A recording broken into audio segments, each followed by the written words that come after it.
প্রায় অনেকেরই পছন্দের মাছ পাঙ্গাস, কিন্তু অনেকে স্বীকার করতে চায় না। আবার কেউ কেউ হয়তো বা রান্না করতে জানে না বিদায় বলে যে এই মাছটা থেকে নাকি গন্ধ আসে। আসলে কিছু টিপস ফলো করে রান্না করলে বা কিছু মশলা অ্যাড করলে মাছটা খেতে এত দারুণ লাগে। যারা কখনো খাননি তারা এইভাবে রান্না করে খেয়ে দেখতে পারেন। আসলে খুবই মজার একটা মাছ। ভালো করে পরিষ্কার করে ধুয়ে লবণ মেখে ৫ মিনিট রেখে দিবেন।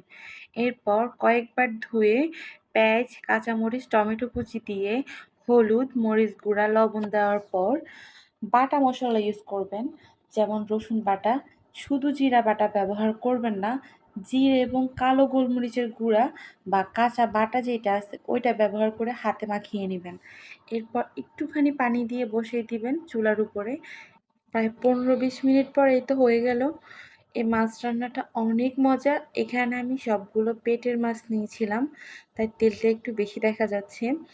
আসলে বাসায় এভাবে ট্রাই করতে পারেন, কোনো ব্যাড স্মেল আসবে না।